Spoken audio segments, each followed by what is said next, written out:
Let's go ahead and get started. As part of our pledge to our audience, we always disclose how long we used the phone before our review was filmed or written. So we used this guy for a little over 4.5 days.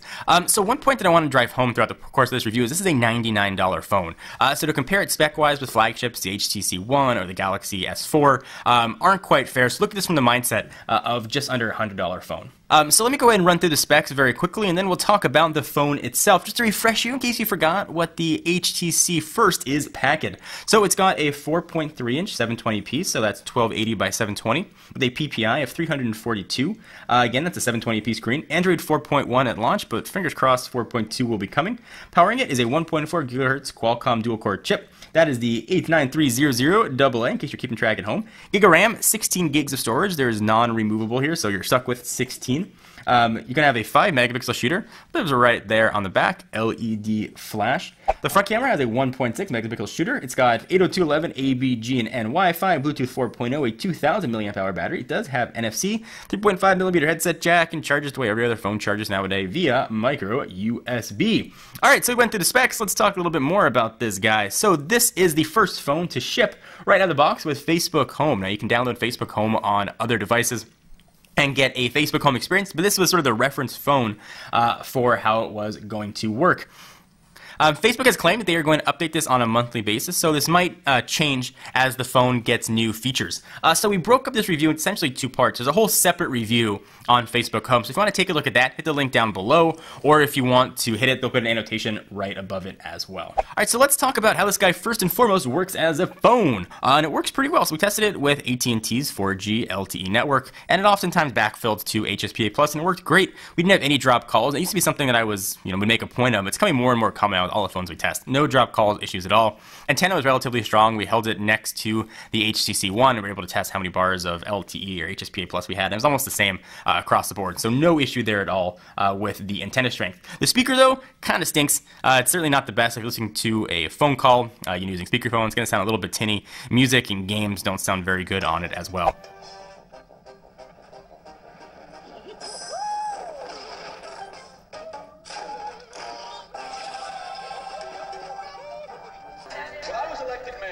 This was a broken city. Tell me things haven't changed.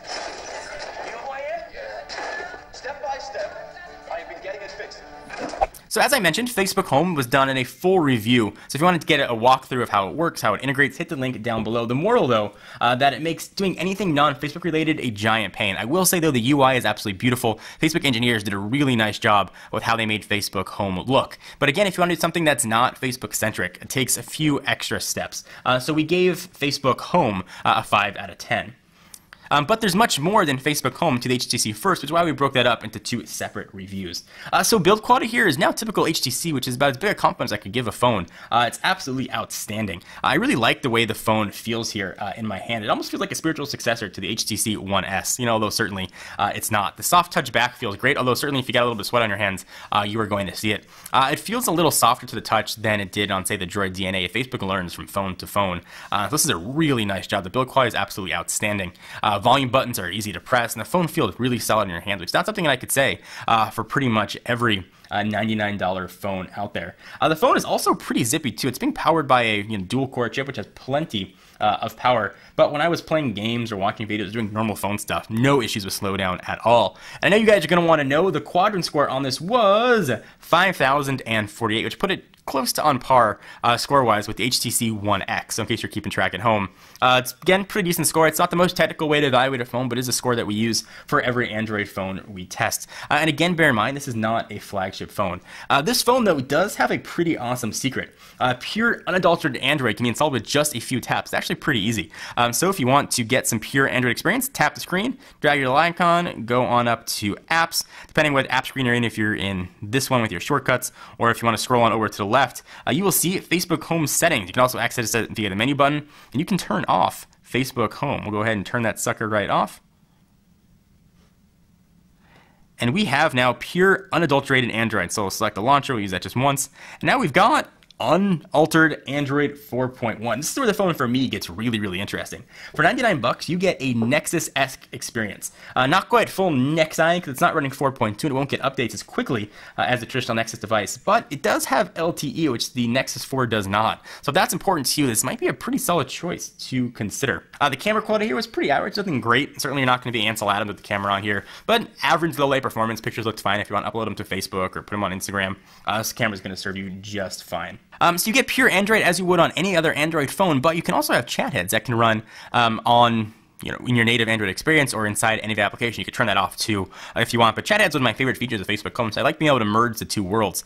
So this phone really does offer something interesting. There were times when I liked having Facebook Home on. If I was waiting for my wife, I could just scroll through pictures. But if I wanted to really use the phone to do anything else, I like the fact that I could turn it right off very easily. So I think Facebook and HTC did a really nice job with that, actually. So I'd have liked the phone to have had a movable storage and a movable battery. For me, the movable battery isn't that big a deal. I carry external battery chargers, but I know for some of you that is definitely a deal breaker. Locking into 16 gigs of storage, again, would have liked to have had the option to pop in an SD card. So that is definitely not here. So if you need a phone that's going to have removable battery or going to have removable storage, know that going in. So know that if you need 8 batteries to carry with you, this is not the phone to choose. But if you can live with the limitations, you're going to have a great option of phone choices here. Battery life in that 2,000 milliamp hour battery is actually pretty good. With typical phone usage, which for me takes the phone off the charge around 7 o'clock, about an hour and a half to 2 hours of phone calls, usually connected to Wi-Fi, either at home or the office. Some text messaging, some social media stuff, some picture uploading, browsing some videos and some light games. I was able to get home and put it on the charger around 11 o'clock to midnight with well over 40% of battery life. So this was a very strong performer. The phone's getting a lot of negative press. I don't think it's justified. If this phone was sold spec-wise as a pure Android experience with no Facebook Home on it, I think people would be all over it. And the fact you can have the option to turn that on or off, this phone should be really one you should look at. I really enjoyed using it, and I think Facebook Home, and if Facebook delivers monthly updates, this could be a pretty nice option to have. So the final score, this phone gets a very solid 7.5. It brings a lot to the table. I like the fact that I had Facebook Home. I like the fact that I could turn it off. If I had no option to turn Facebook Home off, this would have been a very different score. But everything this phone set out to do, to bring Facebook right to your home screen, it definitely succeeded with that. But that experience might not be for everybody, so HTC really has a nice surprise, giving you that unadulterated Android experience. So I'd love to hear your guys' thoughts. Do you agree, disagree? For 99 bucks, I think you're getting a lot for your money. Please give the video a thumbs up, leave your comments down below. Check us out at technobuffalo.com for the latest and greatest tech news. I am John Rettinger, and I will see you in the next video. Bye-bye.